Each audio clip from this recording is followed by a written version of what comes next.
Hey everyone, this is Steven. Today I intend to talk to you a bit about some of the different versions of Superman that I have in my collection. So I'll just start with Clark Kent here. That was made by DC Direct back in the early 2000s. DC Direct, of course, will later on, around 2013, change its name to DC Collectibles. But it's the same company. If you ever hear of both names, they're not separate, they're one and the same. Anyway, this is the only Clark Kent figure they made in their line, and this was part of their line called Unmasked. And this is, by the way, the stand for Clark Kent here. In that line you had Batman revealing, having an alternate head that he's actually a Bruce Wayne, wearing his Batman costume. You also had Joker with an alternate head and showing his alternate identity when he used to be Red Hood.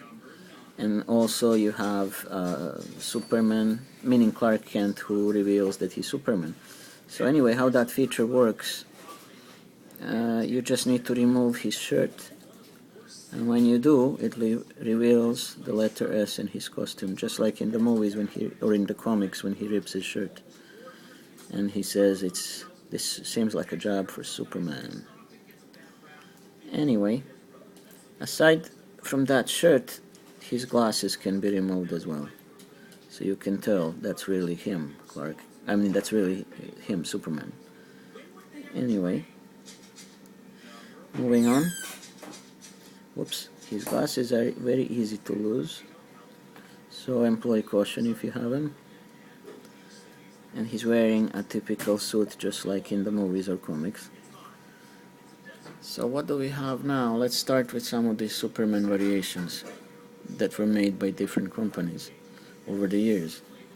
What I have here is a DC collectible version of Superman in his classic costume, and has an actual letter S, which many figures wouldn't even have. For some reason it was always omitted, but this is one of the rare instances when the Superman figure actually has a letter S on the cape, which he should have.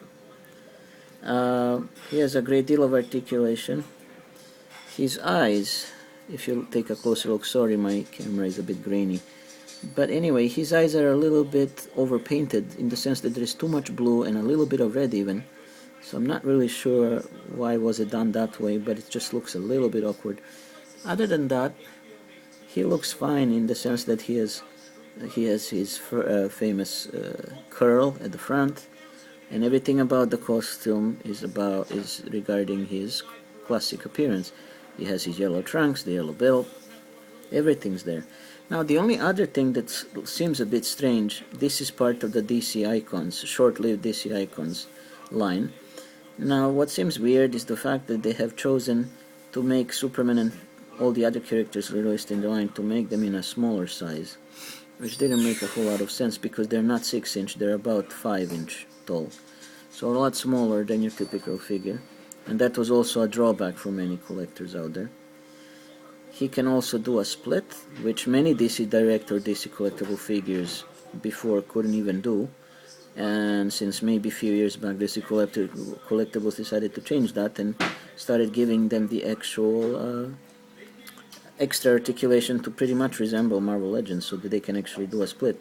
Now, however, another thing about DC Icons that I would like to just mention is that they can be very fragile. I have heard stories of hands breaking off, especially because they have extra hands. So just like in present Marvel Legends, you can switch the hands.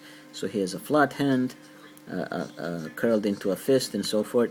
And they can actually easily have these hands broken off because of those very tiny pegs that go into the arm when you're switching them. Then I also heard the heads breaking off, even arms, completely the leg clean break off, and so forth. So that's, I guess, something to do with the quality control. And DC Direct, which is pretty much the same company, it's exactly the same company as DC Collectibles, because their old name is DC Direct. Anyhow, even during the DC Direct days, several years ago, they had the same problem of quality control. The figures were always superb and very well done, but the problem is all of them had that fragility problem. If they take a dive off a shelf, they'll break. If you try to take them out of the package, sometimes they'll break in a package, or they would be already broken in a package before you even opened it. So it's just such a pity, but hopefully things will improve in the future. Anyhow, that's the DC collectibles, DC icons Superman. So I'll put him right here.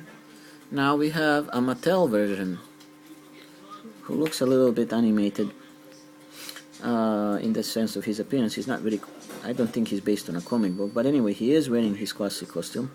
And this figure comes from around the time of about 2003, roughly, 2002, 2003, when the Mattel had just a limited license to make only Superman and Batman related characters in this scale, so this is before DC Universe Classics.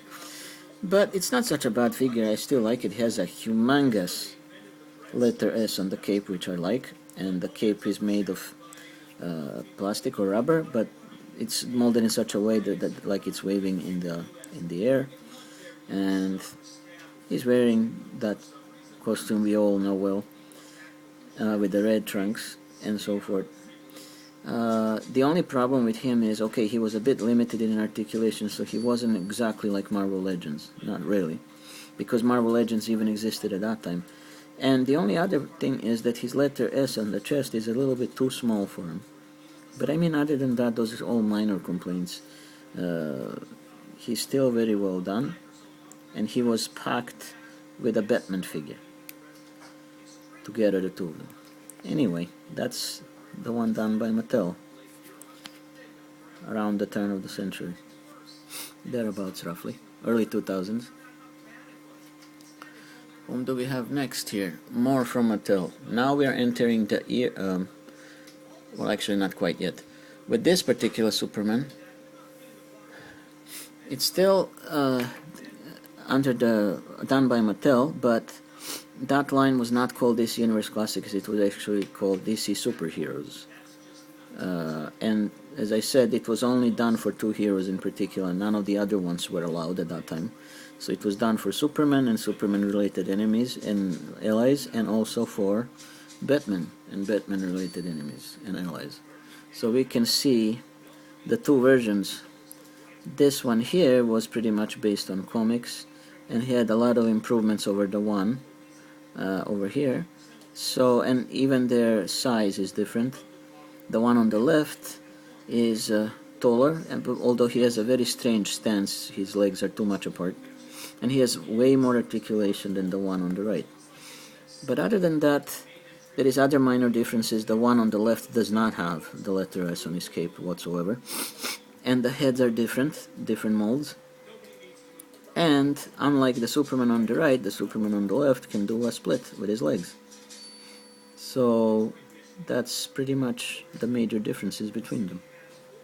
But they're still very well done, both of them. No major complaints, really. Now,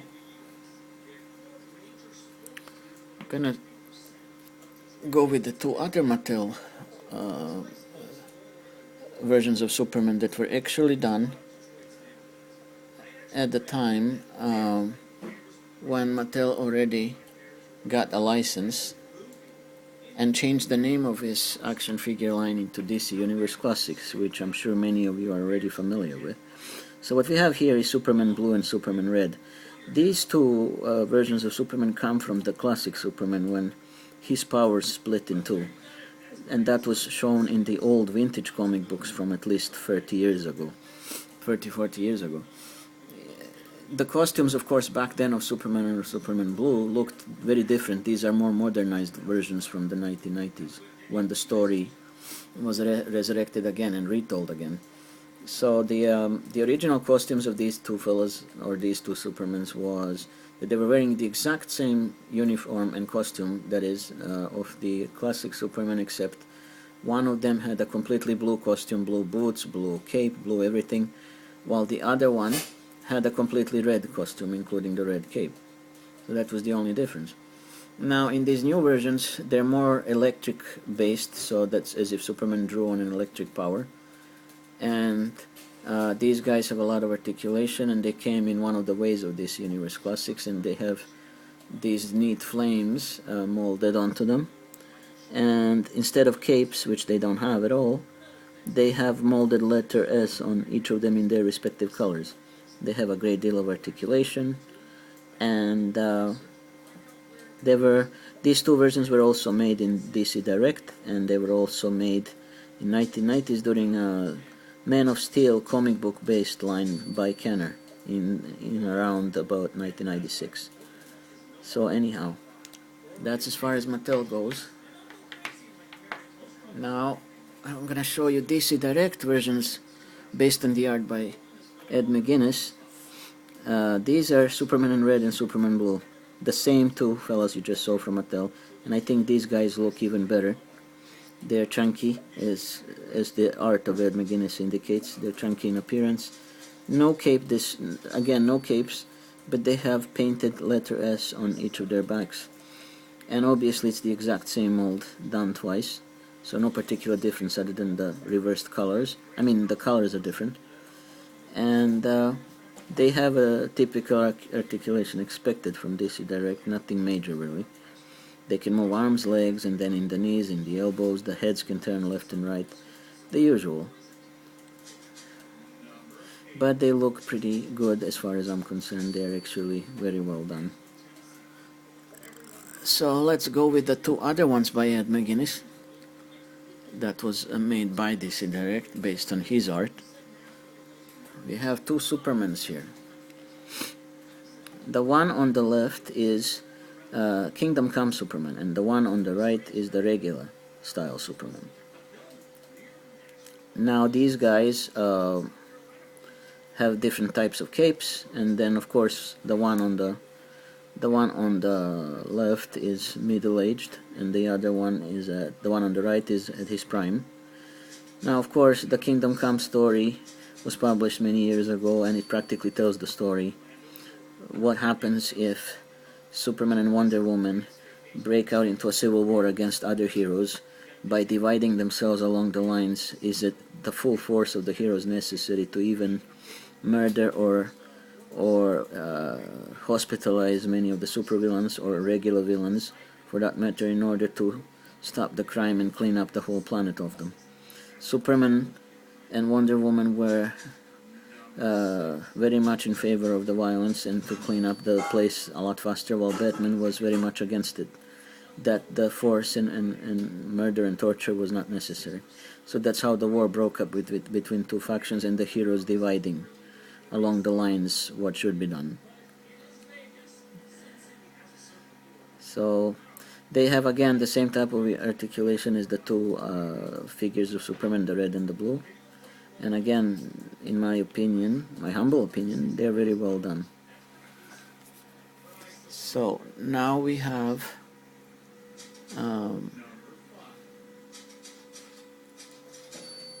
Kingdom Come Superman, and this one, roughly based on the Alex Ross art, exactly how he looked in the comic book, while the Ed McGuinness version was just a little bit stylized to match his art. Anyway, if I'm not mistaken, this particular Superman was based on the art of Alex Ross, for all of you who are familiar with his work, where he tries to make the characters very lifelike in appearance, or how would they actually look like in real life. He has limited articulation because this is again DC Direct period, and the legs cannot even go up and down, they can just turn a bit left and to right. And the cape is just made of rubber, and again there is no Superman symbol on it. And this line had a lot of characters released exactly the way they looked in the comic book, so you can also find there Batman and Green Lantern as elderly men, and Wonder Woman being the only one who kept her young appearance. And there is also other heroes and some of the villains, if I remember well. I know there is Magog, who is one of the violent types of heroes who would actually kill rather than just apprehend. And there was about two different types of Wonder Woman. There was a female Kid Flash, the actual Flash, but looking very different, as if he was made out of Speed Force and wearing a Jay Garrick type of helmet. And then there was also Hawkman in it, shaped more like an actual hawk, half a hawkman, shaped more like a hawk bird mutated into human, kind of like that. Very different look from the original. But anyway, that's Kingdom Come Superman, and we already talked about Mattel's Superman, and that there is a bit of a difference in his appearance with the regular Superman. But as I said, this one is just very well done for what he is, and he does have also, though I forgot to mention, an articulation in the waistline, and he has an ab crunch in the chest, and yeah, what I mentioned earlier, he can do a split like so on both legs, which is a neat addition. And with the Clark Kent here, we're going to finish this first part of the discussion of the Superman figures that I have in my collection, and catch you guys later with hopefully part 2 of other Superman figures I got. And that's it for now. Thanks for watching. Bye.